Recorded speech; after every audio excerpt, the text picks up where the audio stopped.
बिस्मिल्लाहिर्रहमानिर्रहीम अस्सलाम वालेकुम and welcome to my channel VU supreme Taleem. Dear students, आज की वीडियो में हम जनरल मैथमेटिक्स एंड बायोस्टैटिस्टिक के मिड टर्म लेक्चर नंबर 1 से लेकर 22 तक का रिव्यू लेंगे। चलते हैं फर्स्ट टॉपिक की तरफ, जो कि है सेट्स एंड नंबरिंग सिस्टम। तो स्टडी ऑफ मैथमेटिक्स जो है वो शुरू हुई सेट्स की स्टडी से और डेवलपमेंट ऑफ नंबरिंग सिस्टम से। तो सबसे पहले हमारे पास डेफिनेशन आती है सेट की।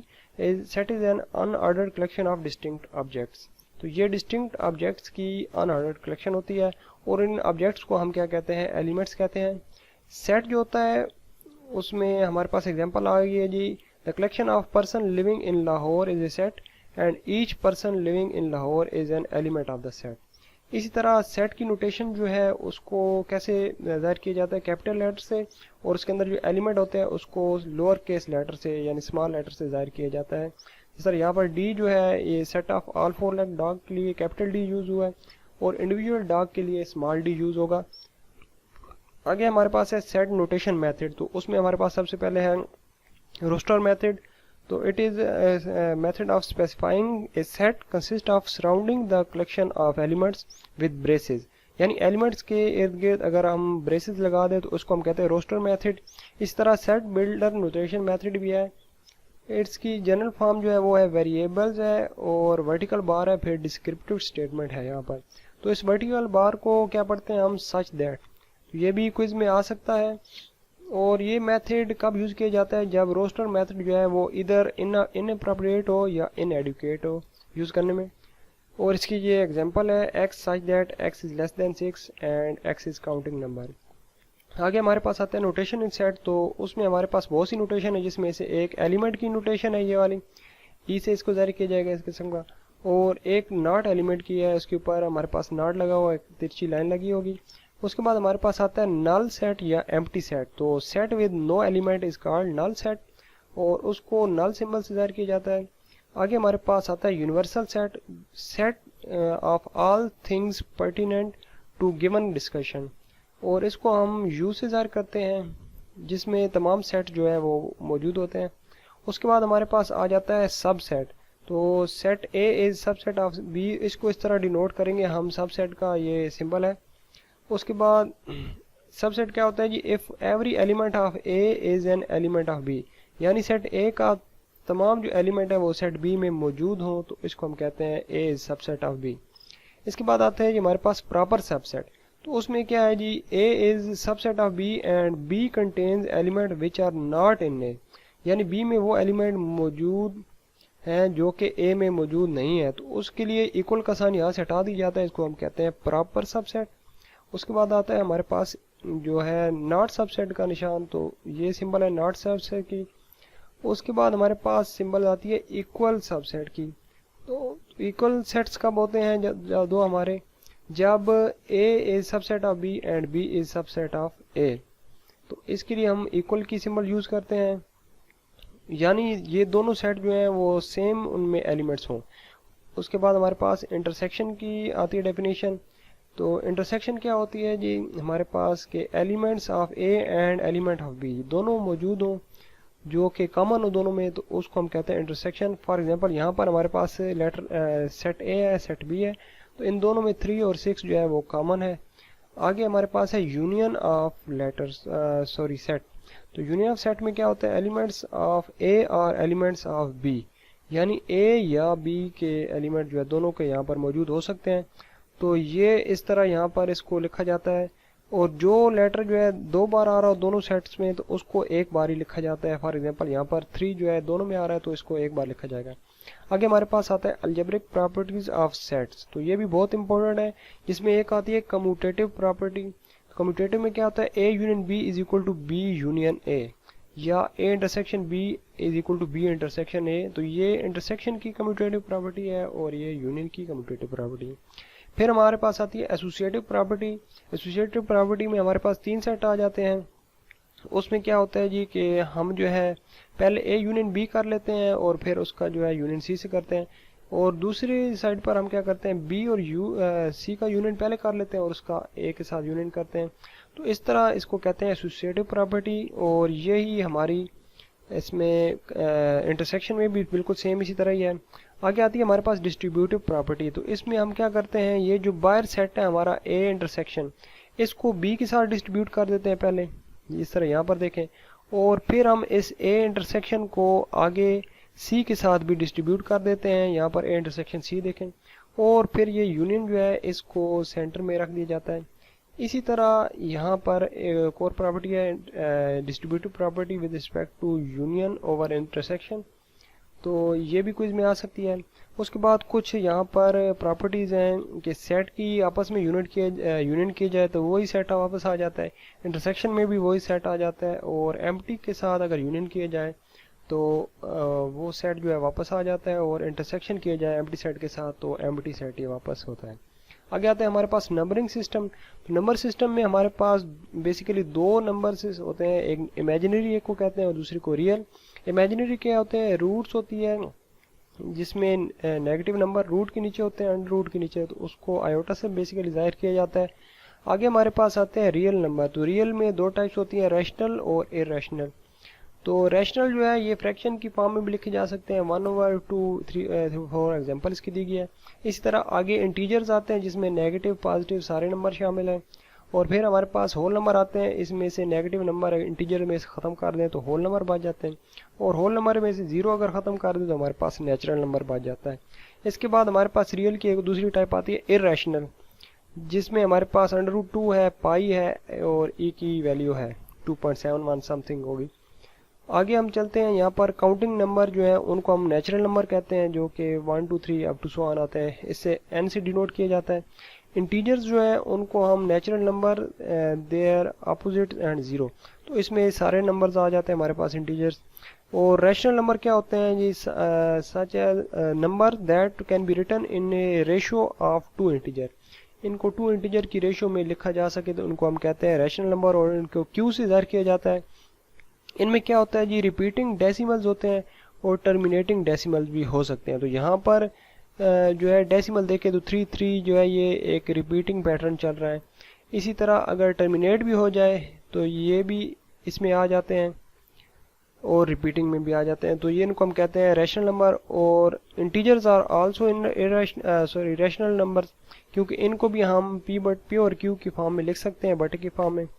आगे आते हैं हमारे पास irrational number which can not be written as a fraction, जिनको फ्रैक्शन की फॉर्म में नहीं लिखा जा सकता। फॉर एग्जांपल यहाँ पर 3.454554, तो इसमें कोई कॉमन पैटर्न नहीं होगा, it has pattern but does not repeat, और वो रिपीट नहीं हो रहा पैटर्न, तो it is called irrational number. उसके बाद हमारे पास पाई जो है वो भी इरैशनल है, ई की वैल्यू जो है इरैशनल है, तो यहाँ से क्विज में आएगा। आगे आता है जी रियल नंबर। तो रियल नंबर हमारे पास क्या आता है, union of set of rational and irrational number is called real number. उसके बाद हमारे पास कार्डिनैलिटी आ जाती है जी। कार्डिनैलिटी क्या होती है, number of elements in A set, तो वो फाइनाइट भी हो सकते हैं, इनफाइनाइट भी हो सकते हैं। फाइनाइट क्या होते हैं, काउंटेबल नंबर, और इनफाइनाइट क्या होते हैं जी, at least as many number as the sets of natural numbers. Cardinality के लिए ये सिंबल यूज़ की जाती है हमारे पास मॉड की, तो ये भी क्विज में आ सकता है। उसके बाद हम आगे चलते हैं, तो यहाँ पर आता है जी अंडर रूट। ये जो इमेजिनरी नंबर होता है इसको हम कैसे डिनोट करते हैं, आयोटा से, और उसकी वैल्यू क्या होती है, अंडर रूट -1। और इसी तरह the real numbers were extended by attaching this imaginary unit. तो रियल नंबर इसको अटैच करके जो एक्सटेंड किए जाते हैं इसको हम कहते हैं इमेजिनरी कॉपी। नेक्स्ट हमारे पास आ गया जी कम्प्लेक्स नंबर, जो है वो क्या होता है जी, numbers of the form a + b iota are called complex number. a is real part and b is the imaginary part, तो ये भी क्विज में आएगा। कम्प्लेक्स नंबर को कैपिटल C से डिनोट किया जाता है, तो ये भी याद रखना है आपने। आगे ग्राफिकल रिप्रेजेंटेशन क्या है जी, रियल नंबर जो है वो उनको लाइन पर रिप्रेजेंट किया जाता है, और कम्प्लेक्स जो नंबर होते हैं उनको हम प्लेन पर जो है प्लेन में जो है वो रिप्रेजेंट करते हैं, तो ये भी क्विज में आ सकता है। Simply take the x-axis as the real number and y-axis as the imaginary number। तो x-axis जो है उस पर रियल नंबर लिए जाते हैं, और y-axis जो है ये ऊपर प्लेन बन जाती है, और ये हमारे पास लाइन बन जाती है नीचे x-axis। तो लाइन में हम रियल नंबर को रिप्रेजेंट करते हैं और प्लेन में कम्प्लेक्स नंबर को। आगे आ गया प्रॉपर्टीज ऑफ कम्प्लेक्स नंबर। तो ये कुछ प्रॉपर्टीज हैं यहाँ पर। एडिशन एंड सब्ट्रैक्शन की प्रॉपर्टी है कम्प्लेक्स नंबर की, यानी जो इसका a है वो c के साथ प्लस होगा, और जो इमेजिनरी पार्ट है b और इधर से इमेजिनरी पार्ट d, ये आपस में जो है वो ऐड होंगे और आयोटा जो है ये बाहर आ जाएगा। इस तरह सब्सट्रैक्शन में भी सेम यही प्रोसीजर है। और फिर आता है हमारे पास मल्टीप्लिकेशन। तो मल्टीप्लिकेशन में क्या होता है, सिंपल मल्टीप्लिकेशन होती है a की c के साथ, फिर a की d आयोटा के साथ, फिर b की c के साथ और b की d के साथ। तो ये सिंपल मल्टीप्लिकेशन है। यहाँ पर एक और चीज़ याद रखनी है, आयोटा स्क्वायर जो होता है वो होता है इक्वल टू -1। नेक्स्ट हम चलते हैं जी complex number g is equal to a plus iota b। तो उसका कॉन्जुगेट क्या होता है उसको g स्टार या g बार से भी ज़ाहिर किया जाता है, और इसमें क्या किया जाता है जी, प्लस को माइनस कर दिया जाता है और माइनस हो तो उसको प्लस कर दिया जाता है, इसको कहते हैं कॉन्जुगेट। तो इसकी कुछ प्रॉपर्टीज़ हैं, ये बहुत इंपॉर्टेंट प्रॉपर्टीज़ हैं, ये भी क्विज में आएंगी। जी जो है उसका कॉन्जुगेट और दोबारा कॉन्जुगेट लें तो हमारे पास वापस जी आ जाता है। इस तरह जी को जी कॉन्जुगेट से मल्टीप्लाई करें तो a square plus b square हमारे पास रियल नंबर आ जाते हैं। इसी तरह प्लस करने से भी कॉन्जुगेट को जी में रियल नंबर हासिल हो जाता है, लेकिन माइनस करने से हमारे पास जस्ट इमेजिनरी नंबर आ जाता है। तो ये भी क्विज में आ सकता है। इसके बाद आती है हमारे पास डिवीजन। तो डिवीजन में हम क्या करते हैं, जो नंबर होता है उसके कॉन्जुगेट से जो है हम ऊपर नीचे इसको मल्टीप्लाई कर देते हैं। फॉर एग्जांपल यहाँ पर -1 -2 आयोटा है, तो इसको प्लस जो है यहाँ पर दरमियान में लगाकर इसको ऊपर नीचे मल्टीप्लाई किया जाता है, तो हमारे पास जो है वो उसकी डिवीजन निकल आती है। आगे आता है एब्सोल्यूट वैल्यू और मॉडुलस ऑफ कम्प्लेक्स नंबर।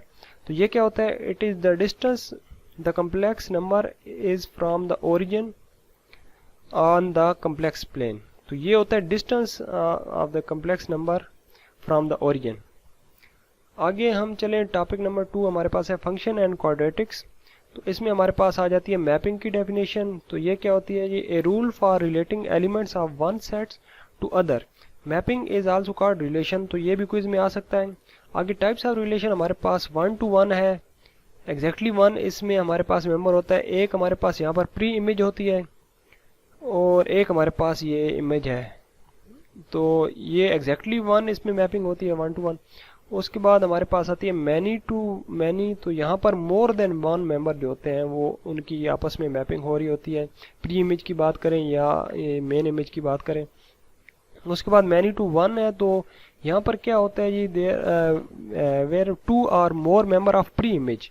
यहाँ पर देखें तो 2 भी हो सकते हैं, मोर हो सकते हैं, pre image are mapped with exactly 1 member of image. तो इमेज का यहाँ पर देखें एक मेंबर है और यहाँ पर पीछे इसके 2 मेंबर जो है प्री इमेज के वो इसके साथ मैपिंग कर रहे हैं।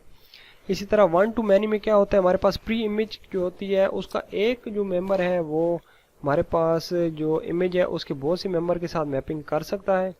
तो यहाँ पर याद रखें ये जो फंक्शन है इसमें से सिर्फ मैनी टू 1 और 1 to 1 जो फंक्शन है वो हमारे पास जो रिलेशनशिप है वो हमारे पास फंक्शन है, यानी मैनी टू 1 और 1 to 1। तो ये फंक्शन क्यों नहीं है जी, यहाँ पर ये फंक्शन इसलिए लिए कि यहाँ पर देखें तो ये पीटर जो है ये फॉर एग्जांपल यहाँ पर 2 बार आ रहा है या 3 बार आ रहा है, तो सेट के अंदर हमारे पास एक वैल्यू रिपीट नहीं होनी चाहिए, तो इसलिए ये फंक्शन हमारे नहीं है, सिर्फ मैनी टू 1 और 1 to 1 फंक्शन है। उसके बाद हमारे पास आते हैं जी डोमेन क्या होती है, members of the pre image और इनपुट आर कॉल्ड।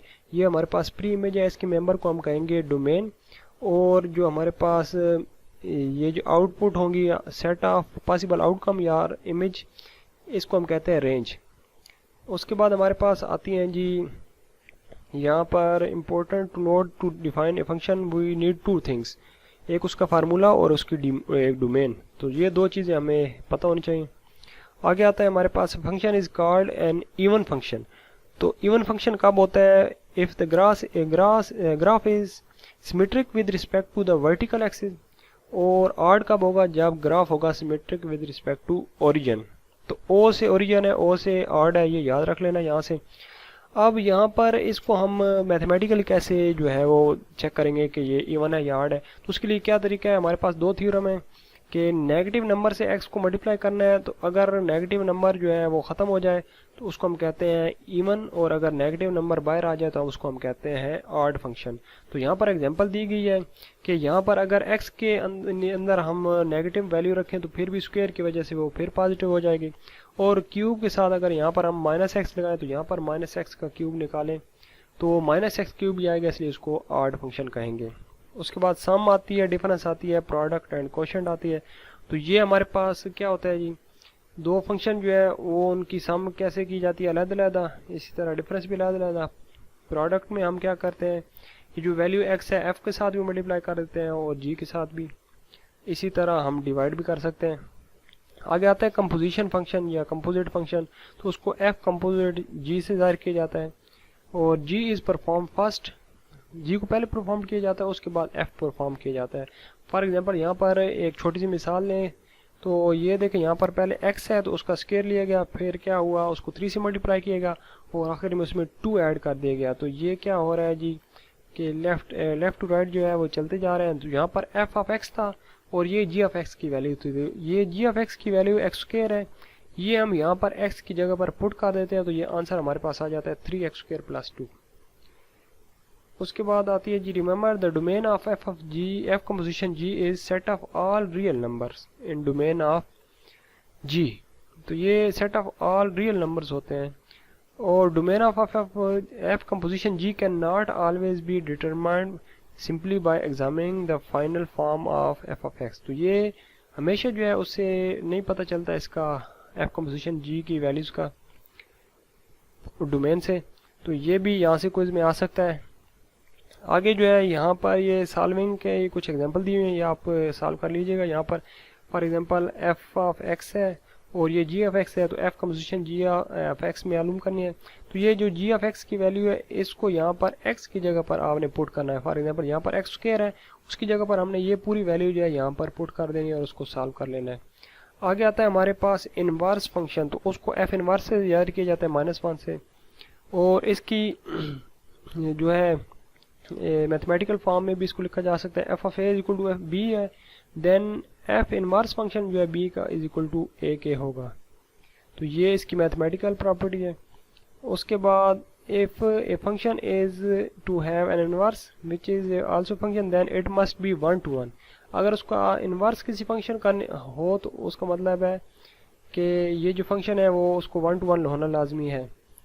तो we can not have f of a is equal to f of b and if a is not equal to b। तो अगर a और b आपस में element बराबर नहीं है तो जो फंक्शन है वो भी आपस में बराबर नहीं होंगे। इसके बाद आता है कि हमारे पास प्रॉपर्टीज ऑफ इनवर्स फंक्शन, तो domain of the inverse function inverse is equal to range और range of inverse is equal to domain. तो ये भी क्विज में आ सकता है। उसके बाद कुछ इसके स्टेप्स हैं, तो यहाँ से मे बी क्विज में आ जाए, लेकिन आई थिंक सो यहाँ पर से इतना इम्पोर्टेंट नहीं। आगे ग्राफ है। उसके बाद आता है हमारे पास क्वाड्रेटिक फंक्शन की definition, a function of this type ax square plus B X plus C is called quadratic function. उसमें ए बी सी डी जो है वो हमारे कोफिशिएंट कहलाते हैं। तो ये भी क्विज में आ सकता है और इसका ग्राफ जो होता है वो हमेशा पैराबोला शक्ल का होता है, तो ये भी क्विज में आएगा। उसके बाद हमारे पास आता है there is a line of symmetry which will divide the graph into 2 half. तो इसमें जो है एक लाइन बनाई जाएगी जो उसको 2 हाफ में डिवाइड करेगी। आगे आता है सॉल्विंग क्वाड्रेटिक फंक्शन, तो उसको कैसे सॉल्व किया जाता है। एक हमारे पास ग्राफ मेथड है, उसकी मदद से हम उसको सॉल्व कर सकते हैं। और यहाँ पर देखें तो ये पैराबोला की शेप आ रही है उसकी। उसके बाद हमारे पास फैक्टराइजेशन मेथड है, उसकी मदद से भी हम इसको सॉल्व कर सकते हैं और कंप्लीटिंग स्क्वायर की मदद से भी हम इसको सॉल्व कर सकते हैं। और एक हमारे पास आखिरी मेथड है इसका फार्मूला मेथड, तो ये बहुत इंपॉर्टेंट फार्मूला है, इसको याद रख लेना है आपने। आगे आते हैं जी, इस फार्मूला के अंदर बी स्क्वायर माइनस 4ac जो है इसको हम कहते हैं डिस्क्रिमिनेंट, और ये डिस्क्रिमिनेंट बहुत इंपॉर्टेंट है, ये भी क्विज में बहुत दफ़ा आएगा आपका कि इस डिस्क्रिमिनेंट की वैल्यू अगर आप फाइंड करें तो वो ग्रेटर देन 0 यानी पॉजिटिव हो, तो इसका मतलब है there will be 2 distinct real solution, तो उसके 2 जो है वो रियल सोल्यूशन होंगे। और अगर 0 आ जाए तो इसका मतलब है एग्जैक्टली 1 रियल सोल्यूशन होगा। और अगर ये वैल्यू जो है वो लेस देन 0 यानी नेगेटिव आ जाए तो रियल सोल्यूशन नहीं होगा, हमारे पास इमेजिनरी सोल्यूशन निकलेगा। तो ये यहाँ पर सॉल्व किया गया इस तरह फार्मूले की मदद से। तो आपसे क्विज में पूछा जाएगा कि ये अगर नेगेटिव वैल्यू आ रही है तो ये क्या रियल सोल्यूशन होगा या नहीं होगा। आगे आता है हमारे पास topic number 3 matrices and determinant. तो मैट्रिक्स जो होता है रेक्टेंगुलर अरेंजमेंट ऑफ नंबर होती है रोज एंड कॉलम्स, और ऑर्डर ऑफ मैट्रिक्स जो होता है is the number of rows and column, और उसमें एंट्रीज होती हैं उनको हम नंबर कहते हैं। और नोटेशन जो है वो उसकी कैपिटल लेटर से ज़ाहिर किया जाता है इसको, और ये इसकी नोटेशन है। आगे आता है ऑपरेशन ऑफ एलिमेंट, तो उसमें हम एडिशन ऑपरेशन करते हैं। वो कब होता है? जब उनका ऑर्डर सेम हो, यानी रोज़ और कॉलम की तादाद एक जैसी हो, तो तब हम फर्स्ट एलिमेंट को फर्स्ट में और सेकंड को सेकंड में प्लस या माइनस करेंगे। इसके बाद आता है हमारे पास multiplication of a scalar by a scalar, तो इसको एक स्केलर वैल्यू से मल्टीप्लाई किया जा सकता है जी। तो in matrix algebra a real number is often called a scalar, real number को हम क्या कहते हैं? स्केलर कहते हैं। और उससे हम इसको मल्टीप्लाई भी कर सकते हैं। कैसे करते हैं? हर जो बार स्केलर है उसको हर वैल्यू से अलग-अलग जो है वो मल्टीप्लाई कर देना है आपने। उसके बाद आता है मैट्रिक्स मल्टीप्लिकेशन, तो मैट्रिक्स मल्टीप्लिकेशन में हम कब मल्टीप्लाई कर सकते हैं दो मैट्रिक्स को?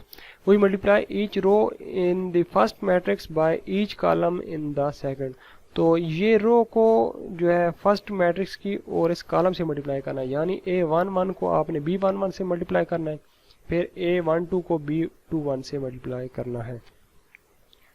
आगे हम चलते हैं जी। तो यहाँ पर देखें ये 2 को इस तरह जो फर्स्ट रो है 2 और 3 इसमें एलिमेंट है, 2 को 1 से मल्टीप्लाई किया गया, 3 को 1 से, इस तरह फिर आगे जो है ये चलते जा रहे हैं, फिर 2 को 1 से और 3 को 0 से। तो ये फर्स्ट रो और फर्स्ट कॉलम, फिर फर्स्ट रो सेकंड कॉलम, इस तरह ये चलता जा रहा है आगे। आगे आता है जी स्क्वायर मैट्रिक्स क्या होता है जी। तो उसमें जो है वंस डायगोनल पे आ रहे होते हैं और बाकी ऊपर नीचे जो है 0 आ रहे होते हैं, तो उसको हम कहते हैं आइडेंटिटी मैट्रिक्स। सॉरी, ये स्क्वायर मैट्रिक्स नहीं, आइडेंटिटी मैट्रिक्स है। स्क्वायर मैट्रिक्स वो होता है जिसकी रोज़ और कॉलम की तादाद बराबर हो। तो ये 4×4 है, इसलिए इसको स्क्वायर मैट्रिक्स कहेंगे हम। और ये आइडेंटिटी मैट्रिक्स है, यानी इसमें जो डायगोनल पर 1 1 आ रहे हैं, बाकी 0 0 आ रहे हैं। उसके बाद हमारे पास आता है जी आगे AX is equal to B, ये कुछ एक डेफिनेशन है मैट्रिक्स का कोफिशिएंट जो है उसकी। आगे हम चलते हैं जी एशेलॉन फॉर्म जो है इसकी, इट हैज़ फॉलोइंग प्रॉपर्टीज, तो इसमें every non zero row begins with 1 called leading 1, तो ये भी क्विज में आएगा कि हर नॉन ज़ीरो जो रो है वो 1 से शुरू होगी। और इसी तरह leading 1 in a lower row is further to the right of the leading row, यानी नीचे जो 1 आ रहा होगा वो एक जो है क्या कहते हैं फर्दर उससे आगे राइट साइड पर होगा। और if there are zeros row they are at the end of the matrix. उसके बाद रिड्यूस एशेलॉन फॉर्म आती है हमारे पास। तो एडिशन टू अबव प्रॉपर्टी, इसमें एक और प्रॉपर्टी ऐड होती है जी, every other entry in a column containing leading 1 is 0, तो हर जो एंट्री है in a column containing a leading 1 is 0। उसके बाद आता है हमारे पास method of finding solution of equation, तो उसमें एक आता है हमारे पास यूजिंग रो ऑपरेशन। उसकी मदद से हम ऑपरेशन जो है सॉरी वो फाइंड कर सकते हैं सोल्यूशन जो है मैट्रिसेस का इक्वेशन का। और यहाँ पर देखें तो ये रो ऑपरेशन अप्लाई किया गया, किस तरह किया जाएगा। यहाँ पर अगर देखें रो लिखा हुआ है 2 3, तो इसका मतलब क्या है जी, यहाँ पर 2 और 3 को आपस में जो है वो यहाँ पर शफल कर दिया गया। ये देखें ये 2 रो थी, ये 3 थी, तो यहाँ पर देखें 3 ऊपर आ गई, 2 नीचे चली गई। तो इस तरह ये इस पर की जाता है ऑपरेशन। उसके बाद ये जो है इक्वेशन को इन्वर्स मेथड की मदद से भी सॉल्व किया जा सकता है। उसके लिए हमारे पास फार्मूला जो है x is equal to A inverse B है, तो ये भी क्विज में आ सकता है। आगे चलते हैं यहाँ पर हम, तो ये आगे डेफिनेशन आती है डिटर्मिनेंट की। तो मैट्रिक्स का जो डिटर्मिनेंट है वो क्या होता है जी, वो होता है is a function from m to the set of real number. Determinant is a process of attaching a real number to every square matrix. तो इसको DTA से ज़ाहिर किया जाता है, डिटर्मिनेंट से, ये भी इसकी सिंबल है। तो कैसे ज़ाहिर किया जाता है, हम ये जो A11 है इसको A22 से मल्टीप्लाई करते हैं और माइनस का साइन दरमियान में, और ये जो A12 है इसको 2 1 से मल्टीप्लाई करते हैं। यहाँ पर थोड़ा रॉन्ग लिखा हुआ है, 2 2 नहीं है, 2 1 है। तो ये देखिए 1 को 4 से मल्टीप्लाई किया गया और 2 को 3 से मल्टीप्लाई किया गया, दरमियान में माइनस से सिंबल है। आगे आता है माइनर क्या होता है। Minor of an element is a third order determinant is minor of an element in A third order determinant is A second order determinant. तो ये थर्ड ऑर्डर हमारे पास डिटर्मिनेंट है, इसका जो सेकंड ऑर्डर होगा डिटर्मिनेंट उसको हम कहते हैं माइनर। यानी A2 3 हम लें तो यहाँ से 2 3 वाली रो और कॉलम जो है ये हम यहाँ से डिलीट कर देते हैं और पीछे A11 1 2 और 3 1 3 2 ये हमारे पास बच जाता है। तो उसको हम कहते हैं माइनर ऑफ A23। ये भी क्विज में आ सकता है। आगे हम चलें तो फाइंडिंग इनवर्स यूजिंग डिटर्मिनेंट। तो इनवर्स कैसे फाइंड किया जाता है? तो सबसे पहले जो है हमारे पास ट्रांसपोज है। ट्रांसपोज क्या होता है? Interchanging rose of A with its column. Matrix की जो रोज है उसको कॉलम से इंटरचेंज कर दें तो उसको हम कहते हैं ट्रांसपोज। यानी ये रोज 8 0 10 है तो इसको इस तरफ लिख दिया है। आगे आता है जी ट्रांसपोज एडजॉइंट और एडजुगेट of a matrix is the transpose of the matrix of the cofactors। तो cofactors का जो ट्रांसपोज है उसको हम कहते हैं एडजॉइंट। तो inverse of A is found bye formula. तो ये उसका फार्मूला है, ये भी क्विज में आ सकता है 1/a determinant into adjoint of A. आगे हम चले तो नेक्स्ट पे हमारे पास आता है जी क्रैमर रूल है। तो ये तो काफ़ी बड़ा है, इसमें क्विज में हो सकता है ना है। आगे हमारे पास आता है sequence and series. rows of number are called sequences and separate numbers are called terms। तो यहाँ पर हमारे पास नोटेशन जो है A1 जो है फर्स्ट टर्म को यूज़ करती है, AN जो है हमारी nth टर्म को यूज़ करती है। इसमें हमारे पास आता है अरिथमेटिक सीक्वेंस। तो वो क्या होता है? इसको अरिथमेटिक प्रोग्रेशन भी कहते हैं, ये भी क्विज में आ सकता है। Is A sequence in which each term after the first term is found by adding a constant. यानी फर्स्ट टर्म के बाद जो अगली टर्म होती हैं वो सारी एक कांस्टेंट नंबर को ऐड करने से हासिल होती हैं, जिसको हम कहते हैं कॉमन डिफरेंस। उसका फार्मूला जो है ये हमारे पास an is equal to a plus n minus 1 into D है। तो यहाँ पर देखें तो हमारे पास फर्स्ट टर्म है तो इसमें 1500 है, इसमें 1500 ऐड किया 3000, फिर 1500 ऐड किया तो ये हमारे पास 1500 है, जो ये हमारे पास डिफरेंस है। तो इस फार्मूले की मदद से हम जो कि कोई भी जो है टर्म जो है वो निकाल सकते हैं। तो यहाँ पर लिखो 16 टर्म निकालनी है तो हम यहाँ पर क्या करेंगे 16 लिखेंगे n की जगह पर फार्मूले में, और यहाँ पर भी 16 माइनस 1 इंटू 15 हो जाएगा और डिफरेंस जो है हमारी 1500 है। तो ये इस तरह हम 24,000 जो है वो इसकी टर्म आ जाएगी 16 टर्म। आगे आता है arithmetic series.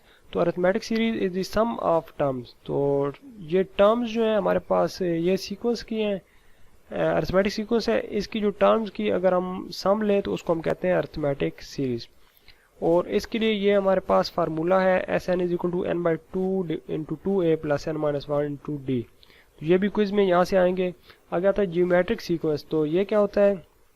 A sequence in which each term after the first is found by multiplying the previous term by a constant value. यानी पिछली जो टर्म है उसको कांस्टेंट वैल्यू से मल्टीप्लाई करते जाए तो हमारे पास अगली वैल्यूज आती जाती हैं। और जो अरिथमेटिक सीक्वेंस है उसमें हम प्लस करते थे, यहाँ पर हम मल्टीप्लाई करते हैं कांस्टेंट वैल्यू को। उसके बाद हमारे पास आ जाता है जी ज्योमेट्रिक सीक्वेंस को हम ज्योमेट्रिक प्रोग्रेशन भी कहते हैं और इसका फार्मूला ये है हमारे पास, इसको याद रखना है, ये भी क्विज में आएगा। और इसकी मदद से यहाँ पर आपको कहा जाएगा कि टेंथ टर्म जो है वो मालूम करें या कोई और भी, ये भी आपने यहाँ से देख लेनी है। आगे आता है ज्योमेट्रिक सीरीज। तो ज्योमेट्रिक सीरीज क्या होती है? Sum of terms in geometric sequence. तो ज्योमेट्रिक सीक्वेंस की जो टर्म्स हैं उनकी सम जो है उसको हम कहते हैं ज्योमेट्रिक सीरीज। और उसका सम मालूम करने का ये फार्मूला है हमारे पास a इंटू 1 माइनस आर की पावर n और 1 माइनस आर। तो ये हमारे पास सम दी हुई है 1 से लेकर 4 तक। तो उसके लिए ये जो है यहाँ पर 4 जो टर्म है उनकी सारी सम निकाली गई है सीरीज की। आगे हमारे पास आ जाती है डेफिनेशन कि if a sequence of number approaches to a finite number वो से इट सीक्वेंस इज कन्वर्जेंट। अगर वो फाइनाइट नंबर की तरफ अप्रोच कर रहा है तो उसको हम कन्वर्जेंट कहते हैं, और अगर इनफाइनाइट है तो उसको हम कहते हैं डाइवर्जेंट सीक्वेंस। ये भी क्विज में आ सकता है। तो यहाँ पर देखें अगर r इज ग्रेटर देन 1 है तो ये डाइवर्जेंट है, और r इज लेस देन 1 है तो यानी ये 0 को अप्रोच कर रहा है तो इसको n टेंड्स टू इन्फिनिटी तो इसको हम कहेंगे जी कन्वर्जेंट। आगे हमारे पास आ गया है एक इन्फिनिटी का फार्मूला यहाँ पर था। अगर n अप्रोचेज टू इन्फिनिटी हो जाए तो यहाँ पर हमारे पास 0 आ जाता है इसकी वैल्यू, और इसका इन्फिनिट टर्म्स का फार्मूला जो है ये हमारे अपने याद रखना a और 1 माइनस आर है। आगे हमारे पास आता है परम्यूटेशन एंड कम्बिनेशन। तो यहाँ पर क्या होता है जी कि ये हमारे पास डिफरेंट पेयर्स जो है उनको फाइंड करने के लिए यूज़ होती हैं। डिफरेंस क्या है? Both are ways of counting the possibilities. The difference between them is whether order matters or not. तो इनमें डिफरेंस क्या है जी, आर्डर की डिफरेंस है कि आर्डर उसमें मैटर करता है या नहीं करता। फॉर एग्जांपल यहाँ पर देखें ये पोकर हैंड है, उसकी कुछ ये पत्ते हैं वो लिखे हुए हैं, तो यहाँ पर ए से जा रहे हैं और इधर से के से जा रहे हैं, तो इसमें आर्डर की डिफरेंस है। तो अगर आर्डर जो है वो मैटर करता है तो हम उसको कहेंगे परम्यूटेशन से डील करें, अगर नो है तो हम कहेंगे कम्बिनेशन। तो परम्यूटेशन का रूल क्या है कि अरेंज डिस्टिंक्ट ऑब्जेक्ट्स इन ए रो, और उसका फिर फैक्टोरियल आप निकालते हैं तो ये आ जाता है हमारे पास परम्यूटेशन। तो यहाँ पर एक छोटी सी एग्जांपल दी हुई है 4 पिक्चर्ड कार्ड की, और उस पर लेटर है ABCD लिखा हुआ है। तो how many 4 letter words are there, तो कितने हैं जी 4 डिस्टिंक्ट ऑब्जेक्ट जो है। तो यहाँ पर जो है हम क्या करेंगे, उसका फैक्टोरियल लेंगे तो हमारे पास 24 जो है ऑब्जेक्ट निकल आएंगे। आगे हमारे पास आता है जी फार्मूला फॉर कम्बिनेशन। तो उसके लिए NPR जो है ये हमारा, उसको R से डिवाइड करते हैं परम्यूटेशन को, तो हमारे पास आ जाता है कम्बिनेशन का फार्मूला। ये देखें यहाँ पर, तो यहाँ पर जो है the manager of A football team has lead squad of 16 player. तो यहाँ पर अगर देखें तो इस प्रॉब्लम में जो है वो आर्डर जो है वो मैटर करता है। तो ये आर्डर अगर मैटर कर रहा है तो हम फिर कम्बिनेशन का फार्मूला लगाएंगे। और in which team chosen is not important, तो आर्डर जो है, सॉरी यहाँ पर देखें this is a combination problem as the order in which team is chosen is not important. तो यहाँ पर आर्डर इम्पोर्टेंट नहीं है तो हम क्या करेंगे, NCR कम्बिनेशन का फार्मूला लगाएंगे। और अगर आर्डर इम्पोर्टेंट है, वहाँ पर हम आर्डर मस्ट होगा तो फिर हम परम्यूटेशन का फार्मूला लगाएंगे। आगे आता है बाइनोमियल थ्योरम। बाइनोमियल थ्योरम क्या होता है जी, हमारे पास अगर देखें मैथमेटिक्स के अंदर तो फार्मूले होते हैं, और ये स्क्वायर का फार्मूला है, यहाँ पर क्यूब का फार्मूला है। इसी तरह हम आगे बढ़ते जाएं तो nth टर्म का फार्मूला भी हम निकाल सकते हैं, और उसमें पास्कल ट्रायंगल आ जाती है यहाँ पर हमारे पास, कि जो अगली टर्म है ये पिछली टर्म को प्लस करने से निकलती जाती है सेंटर वाली। यहाँ पर देखें 2 जो है ये ऊपर वाले 1 को प्लस करने से आया, फिर 2 + 1 3 आ गया।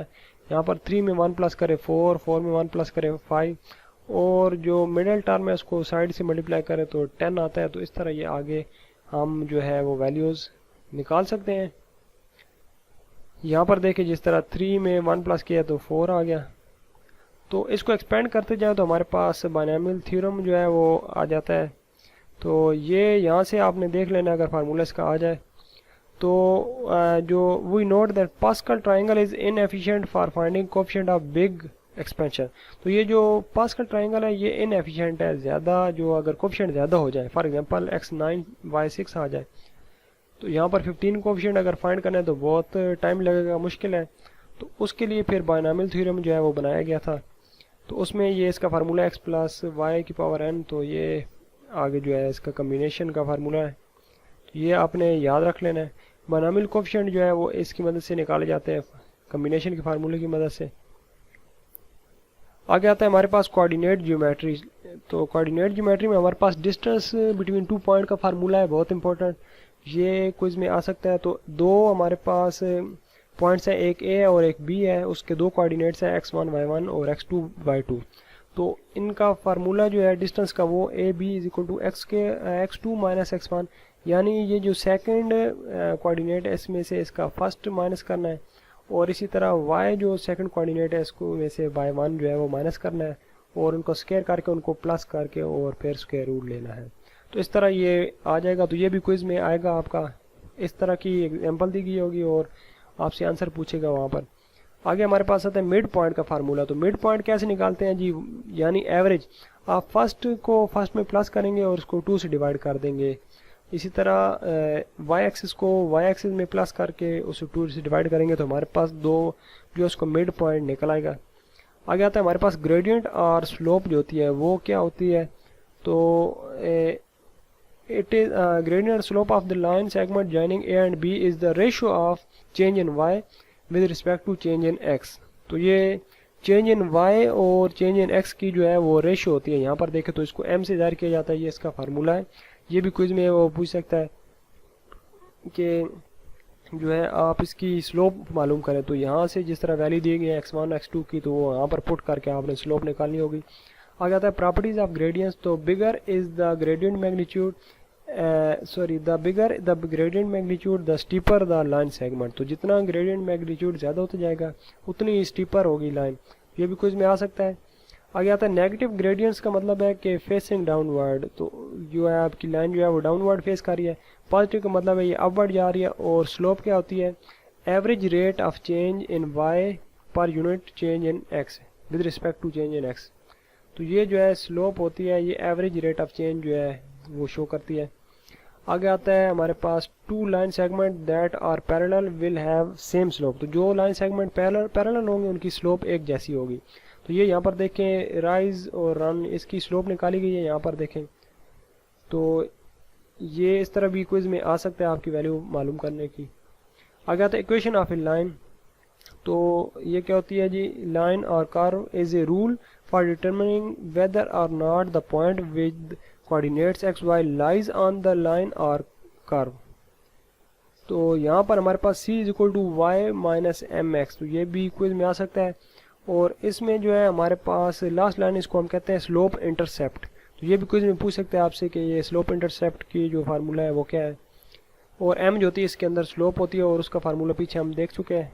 और c जो होता है ये y इंटरसेप्ट इसको हम कहते हैं। आगे हमारे पास आता है two lines in a plane. तो टू लाइन्स इधर इंटरसेक्ट और पैरेलल। तो ये दो लाइन प्लेन के अंदर या तो इंटरसेक्ट करती हैं या पैरेलल चलती हैं। और gradient are the same the line are parallel. अगर ग्रेडियंट एक जैसे हो तो लाइन पैरेलल होगी, अगर नॉट हो तो लाइन इंटरसेक्ट करेगी। ये भी क्विज में आ सकता है। आगे आता है परपेंडिकुलर लाइन। तो if line has gradient m then the gradient of line perpendicular to line is -1 by m। यानी m1 और m2 जो है इक्वल टू -1 है अगर परपेंडिकुलर होंगी तो। और m1 जो है वो नेगेटिव -1 ओवर m2 की इक्वल होगी। तो ये भी क्विज में आ सकता है यहाँ पर। तो आगे हम चलते हैं। अगर ये देखना हो आपसे, वो पूछेंगे कि यहाँ पर दो लाइंस हैं, ये दो लाइंस हैं, ये आपने बतानी है पैरेलल है परपेंडिकुलर है या कुछ नीदर है, दोनों में से नहीं है। तो आपने क्या करना है यहाँ पर कि उसकी स्लोप फाइंड करनी है। तो स्लोप अगर हमारे पास नेगेटिव आ रही है तो वो हमारे पास क्या होगी, यहाँ पर अगर देखें तो -3 ओवर 5 आ रही है। तो और लाइन 2 की आ रही है हमारे पास 5 ओवर 3 स्लोप। तो ये दोनों एक दूसरे के उलट है और नेगेटिव है, तो इसका मतलब है ये आपस में परपेंडिकुलर है। तो इस तरह क्विज में पूछा जा सकता है आपसे। आगे आता है इक्वेशन ऑफ ए सर्कल। तो ये इक्वेशन होती है x² - y² is equal to r²। तो यहाँ पर h और k जो है ये हमारे पास हाइट और रेडियस है। तो ये भी क्विज में आ सकता है यहाँ से। आगे आता है हमारे पास centre and radius of circle. तो ये भी पूछ सकता है यहाँ से कि सेंटर कैसे निकाला जाता है और रेडियस कैसे मालूम किया जाता है। तो फार्मूला है रेडियस का ये वाला यहाँ पर। इस फार्मूले में वैल्यूज पुट करके आप रेडियस मालूम कर सकते हैं। आगे आता है हमारे पास टॉपिक नंबर 8, जो लास्ट टॉपिक हमारे पास ट्रिग्नोमेट्री, बहुत इंपॉर्टेंट टॉपिक है। यहाँ से काफ़ी क्विज आएंगे। और इसमें हमारे पास बेसिक फंक्शन जो है उसमें पहला कोसाइन फंक्शन है। और इसकी जो है काफ़ी प्रॉपर्टीज़ जो है वो पेपर में आएंगी क्विज के अंदर। तो इसमें पहली प्रॉपर्टी क्या है कि एक कोसाइन का पीरियड जो होता है वो 360 होता है और इसके बाद ये रिपीट करता है अपने आप को, रिपीट इटसेल्फ। और इसी तरह नेगेटिव जो अगर एंगल लिया जाए कोसाइन के साथ तो वो उसको पॉजिटिव कर देता है। और अगर 180 में से थीटा माइनस किया जाए तो नेगेटिव बाहर आ जाता है। इसी तरह थीटा में से 180 माइनस करे तो कास जो है वो माइनस को बाहर निकाल देता है। इसी तरह cos theta is positive in the first and fourth quadrant. तो ये कौन कौन से क्वाड्रेंट में पॉजिटिव होता है, पहले और चौथे के अंदर। इसी तरह रेंज जो होती है कोसाइन की वो -1 से लेकर +1 के दरमियान में हो सकती है। और मैक्सिमम वैल्यू जो होती है वो इसकी कौन सी, जब थीटा की वैल्यू क्या हो, 0 हो, 360 डिग्री हो, 720 हो, इस तरह ये आगे चलता जाता है। और मिनिमम वैल्यू जो है वो इसकी x एक्सिस पर होती है, यानी 180, 540, इस तरह ये आगे बढ़ते जाते हैं। उसके बाद यहाँ पर आगे डेफिनेशन है, function with the property that keep repeating themselves are called periodic function. यानी जिनकी प्रॉपर्टी जो है वो रिपीट होती जाती है उसको हम कहते हैं पीरियोडिक फंक्शन। और smallest interval for which the function repeats itself is called period. तो जो स्मॉलेस्ट फंक्शन जिस पर वो उसको रिपीट करता है, फॉर एग्जांपल यहाँ से देखें तो ये इसको रिपीट कर रहा है, यहाँ से ऊपर फिर जा रहा है, तो इसको हम कहते हैं पीरियड। आगे आता है जी हमारे पास साइन फंक्शन है, उसकी भी कुछ प्रॉपर्टीज़ हैं। तो ये आगे हम टेबल में देखते हैं प्रॉपर्टीज़ क्या हैं। आपने सिर्फ यहाँ से एक इसकी लास्ट जो लाइन है वो याद रख लेनी है कि साइन जो है उसकी रेंज क्या है, -1 से लेकर +1 है इसकी भी। और पीरियड इसका भी 360 डिग्री है। इसी तरह टेंजेंट जो है हमारे पास, इसकी प्रॉपर्टीज़ हैं तो इसकी भी सेम प्रॉपर्टीज थोड़ा है, लेकिन यहाँ पर इसका रेंज में डिफरेंस हो सकते हैं, वो टेबल में देख लेते हैं आगे। तो ये हमारे पास टेबल आ गया। फंक्शन है कॉज, साइन और टेंजेंट है। तो कॉज जो है उसकी पीरियोडिक प्रॉपर्टीज़ जो हैं ये बहुत इंपॉर्टेंट है, यहाँ से क्विज में आएंगी तो आपने ये लिख लेना है अपने पास। तो कॉज थीटा प्लस माइनस 360, यानी उसमें 360 अगर एंगल में ऐड करें तो एंगल वापस आ जाता है वही। और इसी तरह नेगेटिव जो नंबर है वो अगर मल्टीप्लाई किया जाए तो वो ख़त्म हो जाता है यहाँ पर। और ट्रांसलेशन प्रॉपर्टीज़ में आता है कि थीटा में से माइनस 180 करें तो वो माइनस बाय निकल आता है, और इसी तरह 180 में से थीटा माइनस करें तो माइनस बाय आ जाता है। तो सेम यही चीज़ होती है वो टेंजेंट पर भी अप्लाई होती है, यानी 180 में से थीटा माइनस करें तो माइनस टेंजेंट आ जाता है। और यहाँ पर सिर्फ जो है साइन जो है वहाँ पर चेंज करता है, यानी 180 में से थीटा माइनस करें तो यहाँ पर साइन जो है वो पॉजिटिव आता है, अदरवाइज़ ये सारे नेगेटिव आते हैं, ये याद रखना। यहाँ पर देखें तो यहाँ पर कॉस जो है वो सिर्फ नेगेटिव को एंगल के साथ ख़त्म करता है, बाकी सारे बाय निकाल देते हैं यहाँ पर साइन और टेंजेंट। और ये 360 के साथ इनमें से किसी को प्लस माइनस करें तो इनमें कोई चेंजेस नहीं होती, सेम वही रहते हैं। तो ये भी यहाँ से याद कर लेना है आपने।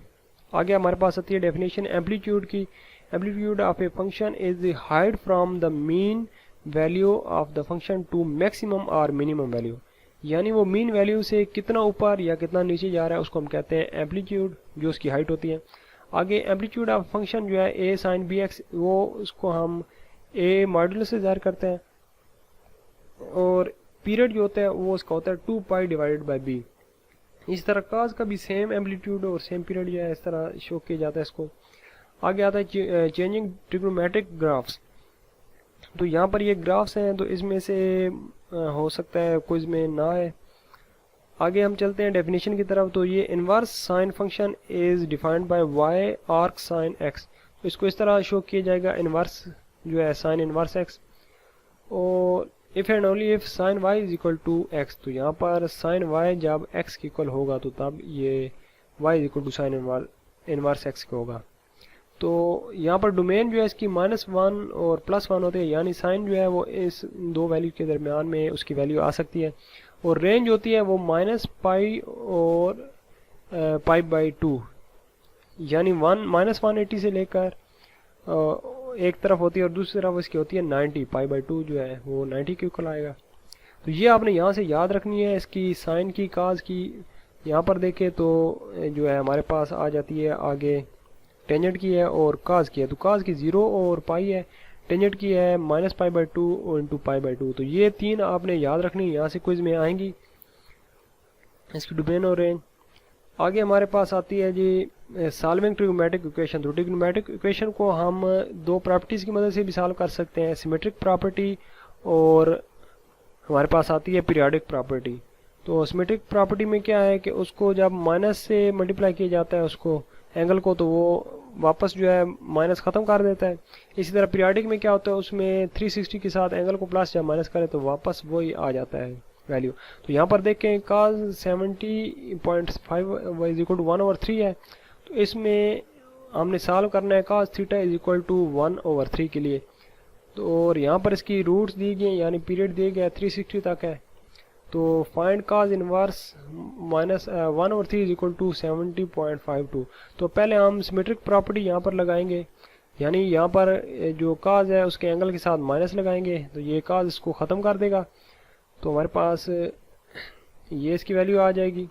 उसके बाद हमारे पास आता है जी सेकंड, हमने इसमें 360 जो है उसको प्लस या माइनस करना है। तो यहाँ पर हमने प्लस किया है तो -70 के साथ ये आ गया 289। तो हमारे पास दो वैल्यू यहाँ पर आ गई। तो यहाँ से भी क्विज में आ सकता है। आगे हमारे पास आती है डेफिनेशन, कुछ आ जाती हैं। Two function f and g are said to be identically equal. दो फंक्शन कब इक्वल होंगे, जब उनकी तमाम वैल्यू जो है वो इक्वल्स होंगी फंक्शन की।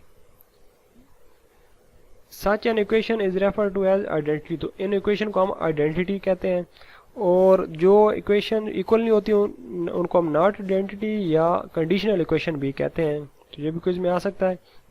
आगे आते हैं बेसिक ट्रिग्नोमेट्रिक आइडेंटिटीज। तो कोसेकेंट जो है वो साइन का उलट है, इसको रेसिप्रोकल आइडेंटिटी कहते हैं। सीकेंट जो है काज का उलट है और कोटेंजेंट जो है वो टेंजेंट का उलट है। और फिर आती है कोशेंट आइडेंटिटी। तो टेंजेंट जो होता है साइन और काज की इक्वल होता है और कोटेंजेंट जो होता है वो काज और साइन की इक्वल होता है। तो यहाँ से भी ये क्विज में आपका आएगा। आगे हमारे पास आती है पीरियोडिक प्रॉपर्टीज़। तो 2 पाई जो है ये इक्वल टू होता है, पाई की वैल्यू होती है 180, तो ये 360 बनता है। तो 360 को किसी में भी आप प्लस करें यहाँ पर तो वही सेम वैल्यू आएगी। यहाँ पर देखें तो कोसेकेंड में प्लस किया है, सेकंड में यहाँ पर कोई चेंज नहीं आया। और टेंजेंट के अंदर आप 180 प्लस करें तो फिर भी इसमें कोई चेंजेस नहीं आते पाई की वैल्यू में। तो ये भी क्विज में आ सकता है। इसको कहते हैं पीरियोडिक प्रॉपर्टी। आ गया था हमारे पास even odd property.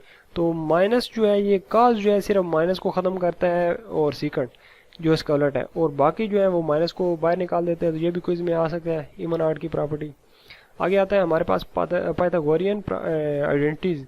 Sign square plus cos square is equal to theta is equal to 1। तो ये भी क्विज में आएगा। Tangent square theta plus 1 is equal to secant square theta. तो इसकी मदद से हो सकते हैं वो आपको शॉर्ट क्वेश्चन भी छोटे से दें तो उनकी मदद से आपने वैल्यूज़ फाइंड करनी हो इस फार्मूले की मदद से।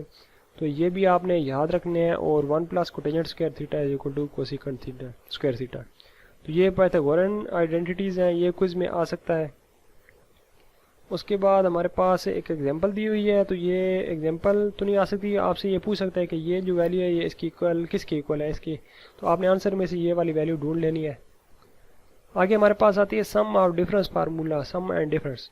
तो यहाँ पर काज जो होता है वो काज अल्फा और काज बीटा या काज ए और काज बी प्लस साइन ए साइन बी की इक्वल होता है। इस तरह साइन जो है उसमें पहले साइन आता है फिर काज और फिर काज और फिर साइन। इस तरह tangent alpha A plus B is equal to 10a plus 10b और 1 माइनस 10a 10b। फिर हमारे पास डबल एंगल फार्मूला आता है 2a का। तो ये होता है वही ए और ए में प्लस करना है, साइन ए प्लस साइन ए, पहले साइन फिर काज और फिर साइन फिर काज। तो इसको कहते हैं 2 साइन ए काज है। तो ये भी क्विज में आपका आ सकता है यहाँ से। और फिर हमारे पास यहाँ पर जो है काज 165 जो है इसकी वैल्यू जो है ये इस तरह की क्विज में पेपर में आएंगी। तो आप कैलकुलेटर की मदद से भी फाइंड करके वहाँ से बता सकते हैं। तो यहाँ तक जो है हमारे 22 लेक्चर कंप्लीट हो गए। आई होप आपको जो है इसका ओवरव्यू जो है समझ आ गया होगा और इंशाल्लाह आपके अच्छे मार्क्स आएंगे। अपना ख्याल रखिए। अल्लाह हाफिज़।